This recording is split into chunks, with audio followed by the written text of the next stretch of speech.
Hello everyone, आज फिर से हम आ गए हैं सेम पोर्ट्रेट को जो कि मैंने वीडियो कल अपलोड किया था। उसी सेम पोर्ट्रेट को फिर से हम दूसरे पार्ट को कंप्लीट करने। तो यहाँ पे जो इस पोर्ट्रेट में हम कवर करेंगे, जैसे पिछले पोर्ट्रेट में हमने कवर किया था इस कैप को, तो कैप आपको दिख रहा होगा ये किस तरीके से लुक दे रहा है। इस वीडियो में हम कंप्लीट करने वाले हैं आइज़ को, और आइज़ से रिलेटेड जितने सारे हैं हम कोशिश करेंगे कि इस पार्ट को कवर करें, जो पार्ट हमारा यहाँ फ्रंट में आपको दिख रहा है। तो टोटली जब पार्ट को आप कवर करते हो, ठीक है, तो उसके लिए आपको सबसे इंपॉर्टेंट चाहिए होता है टाइम। आप जितना ज़्यादा टाइम देंगे अपने आर्टवर्क के पीछे, आपको उतने अच्छे रिजल्ट्स मिलेंगे। तो अभी प्रॉब्लम्स ये हमारे साथ हो जाता है कि रील्स के चक्कर में, अभी बहुत सारे बच्चे रील्स देखते हैं, शॉर्ट्स वीडियोस देखते हैं, शॉर्ट्स वीडियोस के चक्कर में वो पेशेंस अपने अंदर का खो देते हैं कि देखते हैं कि वो इतने कम समय में इतना सुंदर बना लिया, तो मैं भी बना सकता हूँ।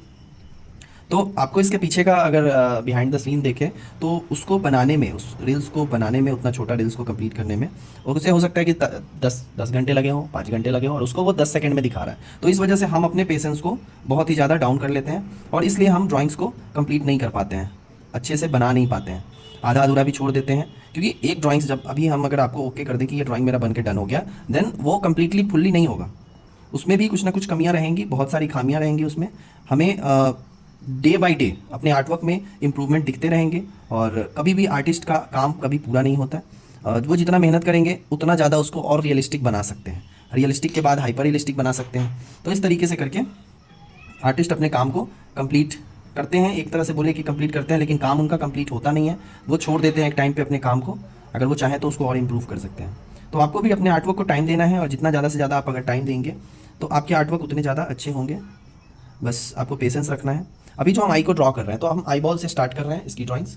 आई बॉल अगर आप अच्छे से ड्रॉ कर पाते हो, बना पाते हो, तो फिर आइज़ का सबसे सुंदर पार्ट यही होता है हमारा। आइज़ में कितने भी अलग अलग तरह के आइज़ बनाओ, अगर आई बॉल की साइज़ छोटे बड़े इस तरह से अगर करके आप बना देते हो, तो कहीं ना कहीं आपको लगेगा कि आपने बहुत गलतियाँ कर दी हैं। और ये वीडियो लगभग 20 मिनट का है, तो आप इसे देखें, ज़रूर देखें, पूरा कंप्लीट अंत तक देखें, और वीडियो को लाइक करें, ताकि हमें भी इससे थोड़ा हम भी अप्रिशिएट हों और आगे वीडियोस डालें आपके लिए। सो आइज़ को बनाने के लिए नॉर्मली हमने बहुत सारे ट्यूटोरियल्स भी दिए हैं अपने चैनल पे, तो वहाँ से भी आप देख सकते हो कौन कौन से पेंसिल को हम कब यूज़ कर रहे हैं। जैसे अभी इसकी बात करें तो यहाँ पे हम जब लाइट शेड हमें चाहिए होता है, तो हम लाइट पेंसिल यूज़ करते हैं, जैसे कि 2B पेंसिल। 2B पेंसिल को जब आप यूज़ करेंगे तो आपको शेडिंग जो होंगे वो लाइट लाइट मिलेंगे, और उससे ज़्यादा आपको अगर शेडिंग चाहिए तो आप 4B पेंसिल यूज़ करेंगे। इसमें अच्छी बात यह है कि हमने इस पोर्ट्रेट में कहीं भी किसी भी टूल्स का यूज़ नहीं किया, सिर्फ पेंसिल एंड इरेज़र के अलावा। इरेज़र पेंसिल नॉर्मली हम लोग लिखते भी हैं तो उसमें यूज़ करते हैं। टूल्स का मतलब है कि हम ब्लेंडर यूज़ करें, जिसको कि पेपर स्टैम्प भी बोलते हैं। तो ये सारी चीज़ें अगर आप यूज़ कर रहे हो तो उस चीज़ को हम यहाँ पे यूज़ नहीं करेंगे। यहाँ पे हम सिंपली पेंसिल से, स्ट्रोक से ही हर शेडिंग को निकालने की कोशिश करेंगे। और हमेशा ध्यान रहे कि आपके आर्टवर्क डे बाय डे अच्छे होंगे। अब आप एक दिन बैठोगे, प्रैक्टिस कर लोगे, और आप सोचोगे कि आपके आर्टवर्क इंप्रूव नहीं हो रहे हैं, देन वो किसी से भी नहीं होगा। हमें भी 2-3 साल, 5 साल, 6 साल अभी कंटिन्यू कर ही रहे हैं, और हमें लगता है कि अभी पूरी लाइफ है सीखने को। और ये आर्टवर्क, आर्टिस्ट के आर्टवर्क, हमने अभी भी बताया थोड़ी देर पहले कि कभी कंप्लीट नहीं होते हैं। सो इन सब चीज़ों का अगर आप ध्यान रखेंगे तो एक टाइम पे आपके आर्टवर्क बहुत ज़्यादा इंप्रूव करेंगे। कोई भी क्यूरीज़ हो आप कमेंट में ज़रूर बताएंगे कि आपने प्रैक्टिस की है और किस तरह की क्यूरीज़ है आपके, कौन सा पार्ट आपको समझ में नहीं आया, कौन सा पार्ट आप कवर नहीं कर पा रहे हो। तो ये सारी चीज़ें हैं, जब आप हमें बताओगे तो हम उस पर अगले ट्यूटोरियल में हम उन चीज़ों को कवर करेंगे। सो वीडियो को कंटिन्यू आप देखते रहें, जो भी वीडियोज़ हैं, हर वीडियो से आपको सीखने को मिलेगा। आप तो सीखते ही हो, मुझे भी दोबारा से सीखने का मौका मिलता है, सिखा के भी सीखा जा सकता है। ये चीज़ हमने वीडियो बना के सीखा है। तो ये सारी चीज़ें हैं, आपको धीरे धीरे समझ में आएंगी, कहाँ पे किस तरीके से शेड देना है, कहाँ पे किस तरीके से लाइट करना है। उस तरीके से आप करते हुए अगर आप आगे की तरफ बढ़ते हो तो आपके आर्टवर्क भी एक टाइम पे बहुत ही अच्छे इंप्रूव होंगे, और लोग अप्रिशिएट करेंगे इन चीज़ों को। सो इस तरह से करके हम लेयर ऐड कर रहे हैं। सबसे पहले 2B पेंसिल से शेड दे रहे हैं हम, यहाँ पे हम यूज़ कर रहे हैं वो 2B पेंसिल है, ये 2B पेंसिल है, और इसको हम यूज़ कर रहे हैं फर्स्ट लेयर में, ताकि हमारा शेडिंग जो हो वो फर्स्ट लेयर लाइट हो, और धीरे धीरे करके हम इस शेडिंग को पिक्चर के थ्रू, जैसा हमारा पिक्चर है, जिस तरह से पिक्चर हमारा जा रहा है, जिस तरह से लाइट इफेक्ट्स हैं, उस तरह से हम इसको शेड करने वाले हैं। अगर पेंसिल को, आप स्ट्रोक को अगर आप चेंज करते हो, जैसे अभी हम यूज़ कर रहे हैं, इसको शेड दे रहे हैं, और शेड देने के साथ हमने पेंसिल को ड्रॉप कर दिया या कहीं पे हमने पेंसिल को घुमा दिया, तो दोबारा से जब हम शेडिंग पे आएंगे तो हमें डायरेक्ट नहीं आ जाना है इस पर, यहाँ पे आप लाइनिंग्स बना दोगे, गलतियाँ हो जाएंगी। आपको पहले किसी डार्क पार्ट पे हल्का सा पेंसिल को चला के देख लेना है कि क्या वो वही पार्ट है जिस पार्ट को हम यूज़ कर रहे थे लास्ट टाइम। तो ये छोटी छोटी चीज़ें हैं जो कि आपको धीरे धीरे समझ में आएंगी कि पेंसिल को यूज़ कैसे करना है, कौन से पॉइंट पे अपने सांस को कंट्रोल करना है, ताकि अगर आप देखिए कि अब जब आप फ़ोटोज़ खींचते हो, जब आप किसी की फ़ोटोज़ खींचते हो तो फ़ोटोज़ अगर आप केयरलेस होकर खींचते हो तो वहाँ पे वो फ़ोटो ब्लर हो जाते हैं, फ़ोटो हिल जाने की वजह से वो ब्लर हो जाता है। तो उन सब चीज़ों से बचने के लिए आप क्या करते हो, कैमरा को या तो किसी चीज़ पे स्टैंड करके तब खींचते हो, या फिर आप सांस रोक के और तब फ़ोटोज़ को खींचते हो, तब जाके फ़ोटोज़ होते हैं अच्छे। तो इस तरह से हम भी आर्टवर्क कर रहे हैं, तो हमारे सांस जो होंगे वो एक रिदम के थ्रू चलेंगे, एक रिदम होगा उसका, जिस तरह से म्यूज़िक्स बीट्स होते हैं जो रिपीट होते हैं, तो उस तरीके से हमारे ब्रीदिंग जो रिदम होगा वो उसी तरीके से फॉलो होगा। इन सब चीज़ों का ध्यान अगर आप रखेंगे तो आपके आर्टवर्क बहुत ज़्यादा इंप्रूव होंगे एक टाइम पे। बस आपको प्रैक्टिस करते रहना है और कोशिश करना है कि डे बाय डे आपका आर्टवर्क इंप्रूव हो और उस चीज़ को आप अपने आर्टवर्क में ही देखें। अभी जैसे ये पार्ट है हमारा, ये पार्ट हल्का डार्क है, तो इन चीज़ों को हम हल्का सा डार्क करेंगे और डार्क करने के साथ साथ शेडिंग को भी ऐड करेंगे। जैसे अगर लाइनिंग्स आप बना रहे हैं तो लाइनिंग्स को हल्का सा आपको मर्ज करने की भी ज़रूरत है। हाँ, आपको जहाँ दिखे कि ये पोर्शन हमारा डार्क है, आप उसको डार्क करने की कोशिश करें, डरे नहीं, क्योंकि अगर आप डरेंगे तो आपके आर्टवर्क बिगड़ेंगे। इंसान के अंदर जो डर होता है आर्टवर्क को लेके, अपने काम को लेके, अगर वो डर है तो उससे हो सकता है उसका काम ख़राब हो जाए। इन सब चीज़ों को आपको ध्यान रखना है। और जैसे मैंने 2B पेंसिल से लेयर दिया था, अब हम 6B पेंसिल से फिर से दोबारा उसे लेयरिंग कर रहे हैं। और जब पेंसिल आप को लगे कि आप फर्स्ट लाइट शेड दे रहे हो, तो उसके बाद के जो शेडिंग होंगे जिस पेंसिल से होंगे वो उससे 2 ग्रेड ऊपर होंगे। अगर आपने 2B से शेड किया है तो आप 4B और 6B यूज़ करेंगे। अगर आपने 4B से शेड किया है फर्स्ट लेयर को तो आप 6B और 8B यूज़ करेंगे। तो ये डिपेंड आप पे करता है कि आप किस तरीके से अपने शेडिंग को दे रहे हो, कितना डार्क चाहिए आपको, कितना लाइट चाहिए आपको। ये सारी की सारी चीज़ें डिपेंड करती है आपके रेफरेंस पिक्चर पे। रेफरेंस पिक्चर अगर आप ढूंढें तो आपको पिंटरेस्ट पे बहुत सारे मिल जाएंगे। पिंटरेस्ट एक एप्लीकेशन है जिस पे कि आप किसी भी तरह के आर्टवर्क को, फ़ोटोज़ को आप वहाँ पे गूगल ना करके अगर आप इंटरेस्ट करें तो क्वालिटी भी अच्छी होती है और वहाँ से आप डाउनलोड भी कर सकते हो अच्छे तरीके से। रियलिस्टिक पिक्चर को डाउनलोड कर सकते हो, अपने पिक्चर्स को भी अपलोड कर सकते हो, उसमें बहुत सारी फैसिलिटीज़ है वहाँ पे। तो रेफरेंस पिक्चर हम हमेशा पिंटरेस्ट से ही उठाते हैं, या फिर कुछ ऐसे वेबसाइट्स हैं, कुछ ऐसे इंस्टाग्राम आईडी है, वहाँ से भी हम अपने पिक्चर्स को उठाते हैं। और ये जो आपको पिक्चर दिख रहा है तो ये पिंटरेस्ट से ही है। अभी यहाँ पे एक टेक्सचर जो देना है, इस टेक्सचर को देने के लिए हमें पेंसिल के शार्प वाले पोर्शन को देखना है, शार्प वाले पोर्शन को कंप्लीट करके। जैसे पेंसिल एक तरफ से घिसते हुए दूसरा तरफ उसका बहुत ही ज़्यादा शार्प हो जाता है, तो इस शार्पनेस से आप किसी भी मेन पॉइंट्स को, किसी भी ऐसे पॉइंट्स को दिखा सकते हो जो कि बहुत ही ज़्यादा डार्क है या बहुत ही ज़्यादा शार्प है। जैसे ड्राइंग्स में भी कुछ पार्ट होते हैं जो शार्प होते हैं। जैसे मान लो कि ये पोर्शन है, इस पोर्शन को हमें कंप्लीट करना है, तो अभी हम आपको दिखाते हैं कि ये पेंसिल जो है हमारा, ये नॉर्मली शाइन करेगा। क्लियर नहीं विजिबल हो रहा है, बट ये एक तरफ से अगर हम ये एक तरफ से घिसा हुआ है तो दूसरी तरफ ये बहुत ही ज़्यादा शार्प है, ये लाइनिंग्स बना रहा है, एक शेड दे रहा है, दूसरा लाइनिंग्स को बना रहा है। तो इन सब चीज़ों को ध्यान में रखेंगे और ध्यान में रखते हुए आप अगर शेडिंग को करते हैं तो आपके आर्टवर्क इंप्रूव होंगे, नो डाउट। बहुत सारे टिप्स एंड टेक्निक्स हैं। आप अभी यहाँ पे देख रहे हो कि जितनी भी मर्ज हो रही है यहाँ पे, उस सारे के सारे हम इस पेंसिल से ही कर रहे हैं। पेंसिल के अलावा हम कोई भी चीज़ ऐसा यूज़ नहीं कर रहे हैं, कोई भी ऐसे टूल्स को यूज़ नहीं कर रहे हैं जो कि पेंसिल और इसके अलावा अपने शेडिंग, ब्लेंडिंग, जैसे हमने पेपर स्टम्प बताया था, ये सारी चीज़ें। तो हम स्टार्टिंग में इन सब चीज़ों को साइड में रखते हैं और सिर्फ नेचुरलिटी को ऑब्जर्व करते हैं। जहाँ पे डार्क है, जहाँ पे लाइट है, हम इन सारी चीज़ों को एब्जॉर्व करते हैं। और फिर से हमें यहाँ पे शेड देना है, तो इसको हम एरिया को कवर करेंगे, जो भी एरिया है हमारा उसको कवर करते हुए। अगर मान लो आपने गलत ड्रॉ कर दिया है कहीं पे, किसी भी पोर्शन पे आपने गलत ड्राइंग कर दिया है, तो उसका भी उपाय है, आप उसे पहले ठीक करें और तब जाके उसको सही करें, तब जाके उस पर शेडिंग दें। इस तरह से करके आप इम्प्रूव कर सकते हैं अपने आर्टवर्क को। सो बहुत टाइम से वीडियोस नहीं आई थी, तो कल मैंने लास्ट वीडियो अपलोड किया था और आज ये उसका दूसरा पार्ट है जो कि अब हम अपलोड करने वाले हैं। सो रियल टाइम वीडियोस जब आप देखते हो तो इसमें सीखने को बहुत कुछ मिल जाते हैं।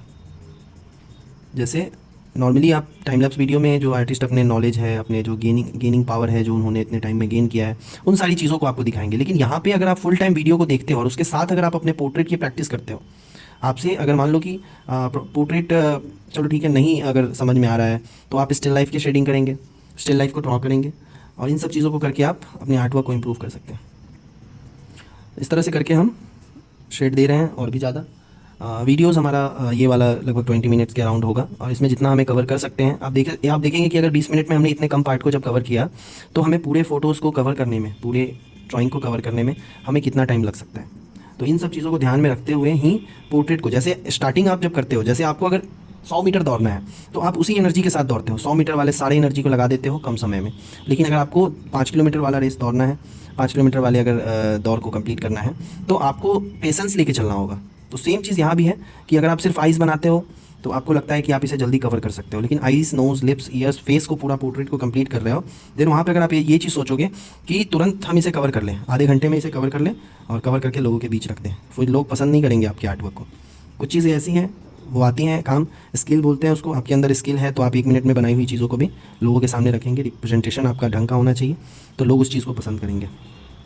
लेकिन आपको क्या करना है कि अगर आप सीखना चाहते हो पोर्ट्रेट, अगर आप सही मायने में सीखना चाहते हो तो वो सारी चीज़ें, वो सारे माइंडसेट को हटा देना होगा कि कम समय में हम अच्छे आर्टवर्क बना सकते हैं। ये सारी चीज़ें, जो चीज़ें आपको दिखाई देती हैं उन सब चीज़ों को वैसा ही बनाए जैसा वो दिखाई देती है।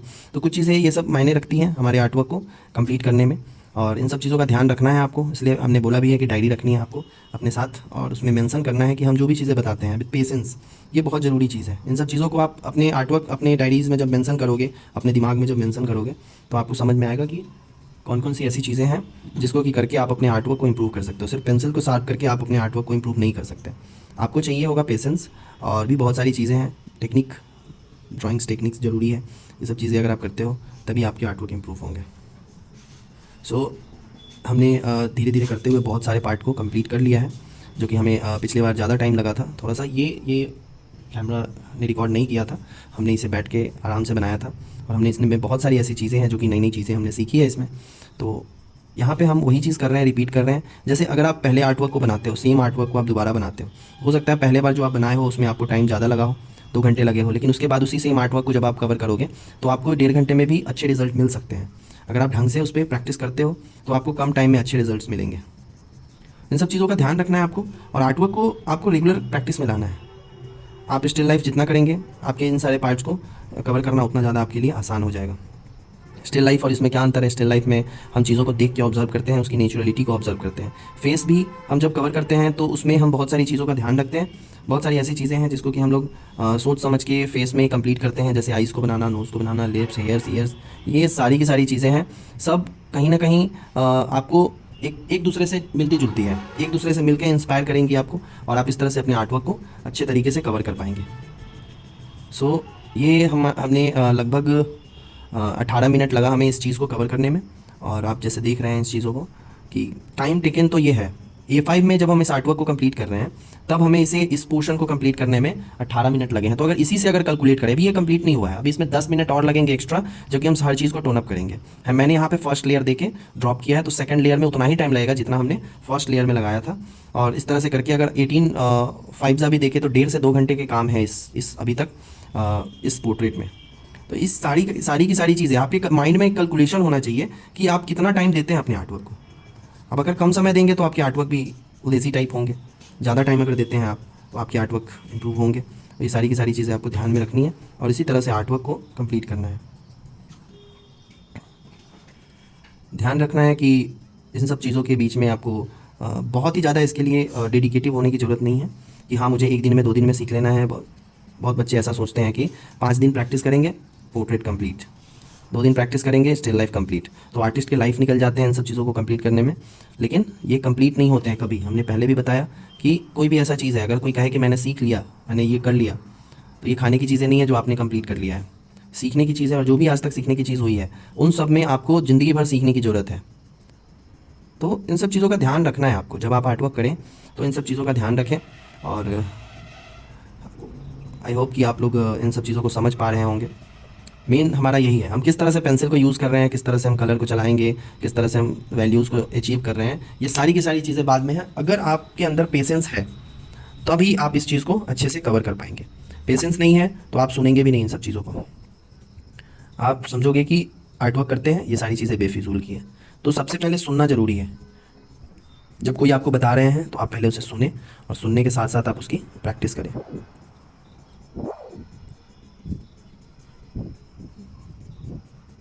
सो हमें लगता है कि इस पार्ट को कवर करने के बाद हम अगली वीडियो आपको कल देंगे, क्योंकि एक दिन में अगर आप बहुत ज़्यादा वीडियोस को देखते हो तो हो सकता है कि सारे के सारे बाउंस कर जाए।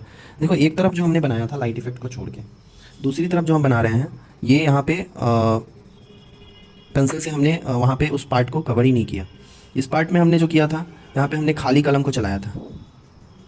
खाली कलम को चलाने से क्या होता है ये चीज़ें हम अभी आपको बताएंगे। जैसे कोई भी ब्लैंक पेन लेना है जिससे कि आप कुछ लिख नहीं पा रहे हो, और अगर आप उसको चलाते हो, जैसे यहाँ पे हमने ब्लैंक पेन अगर से अपना नाम लिखा है अमन, तो अगर हम इस चीज़ पे ऊपर से पेन चलाएंगे तो हमारा नाम ये निकल के आएगा, ठीक है। सो हेयर में जब भी लाइट इफ़ेक्ट्स होते हैं तो हम यही काम करते हैं। लाइट इफ़ेक्ट को हमें दिखाने के लिए हमें पहले यही करना होता है कि पहले हम लाइट पेन को यूज़ करते हैं, और लाइट पेन को यूज़ करने के साथ साथ हम वहाँ पे जब मार्क हो जाते हैं वो, तो मार्क होने के बाद अब उस पर आप कितना भी मेहनत कर लो आपके पेंसिल्स काम नहीं आएंगे।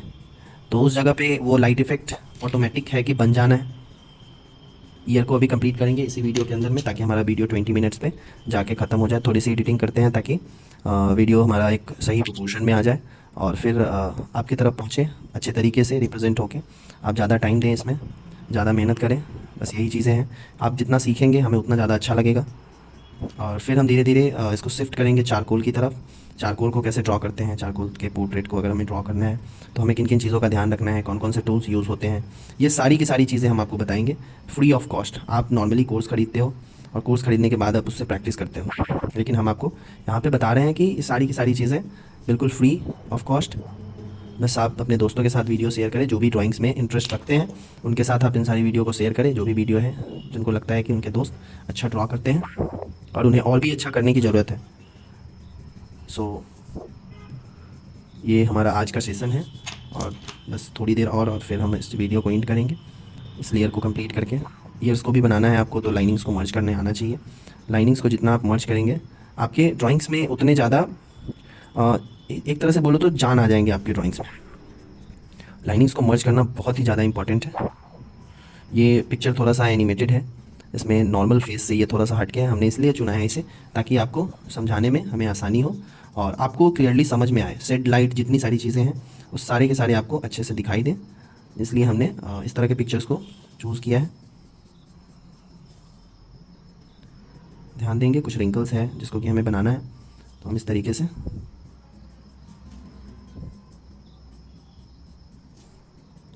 ये हमने लगभग कवर कर लिया है इस पोर्शन को। आप बताएंगे कमेंट में कि आपको वीडियो कैसा लगा, और हम कोशिश करेंगे कि एक दिन टोटली एक में ड्रॉ से लेके और शेडिंग तक पूरा लगभग 1-1.5 घंटे की वीडियो हो और हम उसे पोस्ट करें, और आप जब देखें उन चीज़ों को तो आपको बहुत कुछ सीखने को मिले और हम भी फ्री होकर उसमें सारी चीज़ें बताएं।